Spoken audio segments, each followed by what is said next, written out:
Hello everyone, thanks again for checking out my channel Imperii Auto. Not so ironically, my first video was about 8 months ago with the initial press info dropped on the new 2023 Nissan Z. It's been pretty cool watching the channel slowly and steadily grow over the last 8 months. I wish I had more time to post content, but I'm working on that.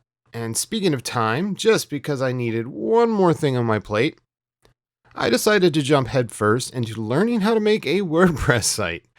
That's been an interesting few weeks, crash coursing that, but I finally have a site kind of done, so if you wouldn't mind, check that out. Here, the new site is imperiauto.com. I'll put it up on the screen.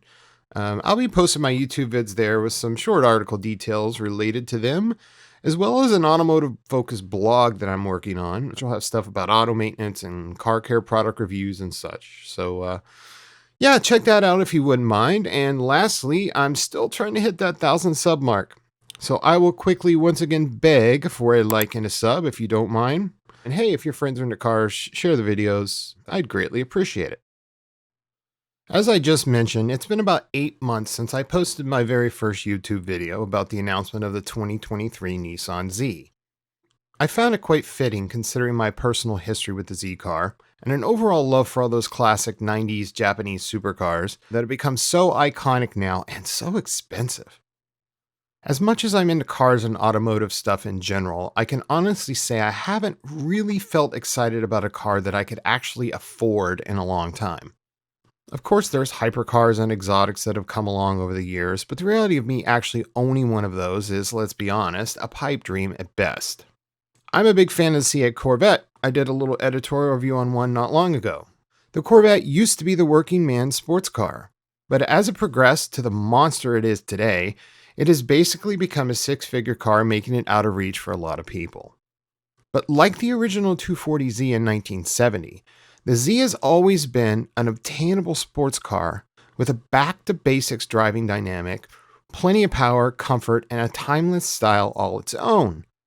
With maybe the exception of the Z32, where things got a little more expensive and it was a Grand Tour. But I digress because that's one of my favorite Z cars, so maybe I'm contradicting myself. When I first saw the 2023 Z prototype, it was the first time in a long time I can say I was genuinely excited about a new sports car. One that I might actually be able to own. I will admit, as much of a Z nut as I am, I was never a big fan of the 350Z. I test drove one when they first came out. And maybe coming from a Z32, it was kind of disappointing to me.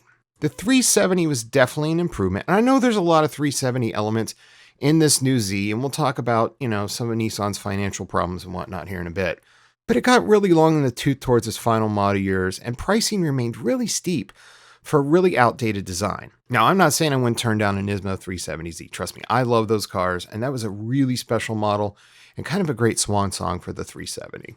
The timing of the new Z, despite the pandemics and global supply chain issues and insane car prices and inflation, etc., that's happening right now, this is May of 2022, it's actually a perfect time to release this car, if you ask me. While logistics of a new model release might be difficult, the Nissan brand as a whole needed a boost to what was once an iconic Japanese brand that has lost some of its appeal over the years. I think a lot of us know that the brand has been struggling, and Imperii, which was once a major player in the upmarket sedan and SUV market, is kind of tanked.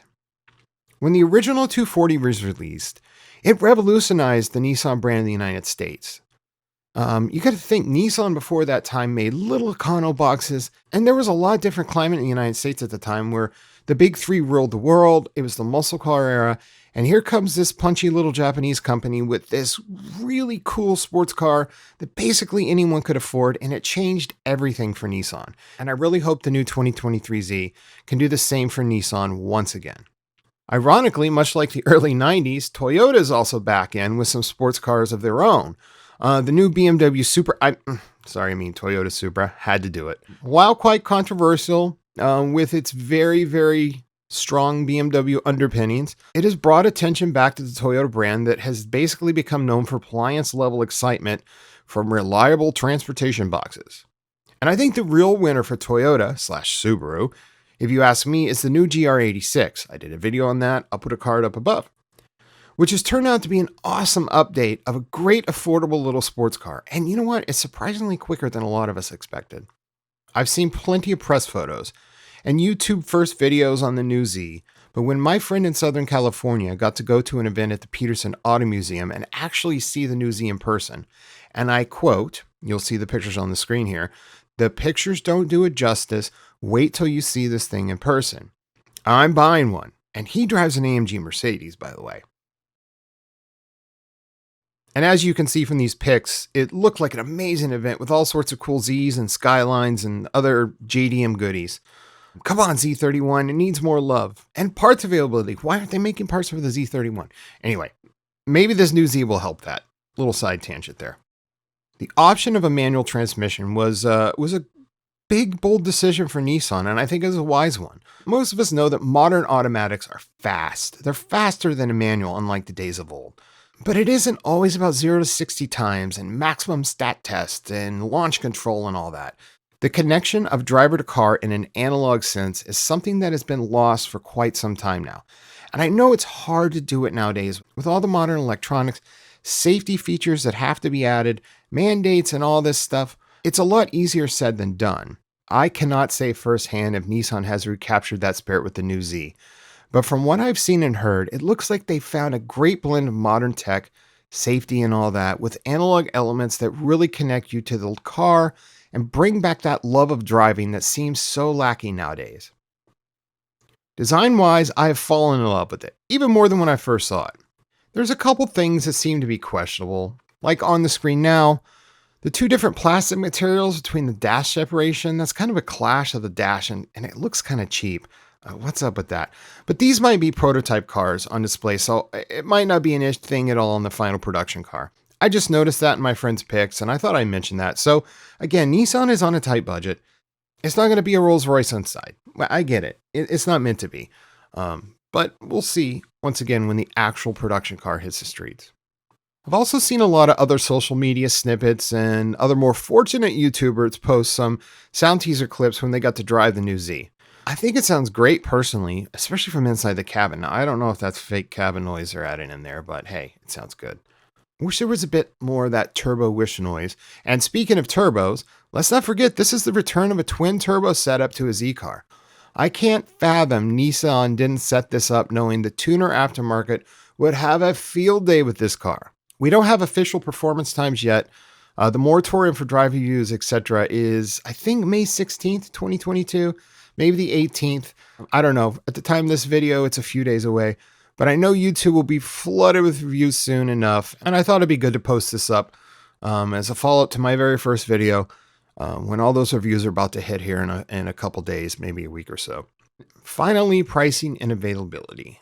Nissan has still not officially released pricing in the US at the time of this video. A lot of leaks indicate the new Z might start around $38,000 US for like the base model with the manual. And I figure a loaded version, if that pricing is true, would probably be around 50, maybe a little less, a little more. That puts it less than the Supra, and as I mentioned earlier, obtainable for a lot of people, which is exactly what this car needs to be. Now, actually being able to get one and dealing with the insane dealer market adjustments that are happening right now may be another story, and I hope that doesn't hurt this launch too much. I also know Nissan announced the official delivery has been pushed back due to the current supply chain issues, etc. So I'm hoping that isn't a major issue, and good things come to those who wait. Anyway, everyone, that's it for today. Just wanted to get a quick video out. Thanks for watching my 2023 Z follow-up video. Figured this was a good time to talk a bit more about the new Z, and I'm so excited to see all the reviews come out soon. So once again, if you like what I'm doing, please, I'm going to beg for another like and a subscribe. It would be great. Really want to hit 1,000 subs. You guys are awesome. Throw me a comment below. Let me know. Do you love the new Z? Do you hate the new Z? You're holding out till you see it in person. Maybe you get to drive it. Have a great, great week, everyone. And we will talk soon. I got more videos coming, I promise.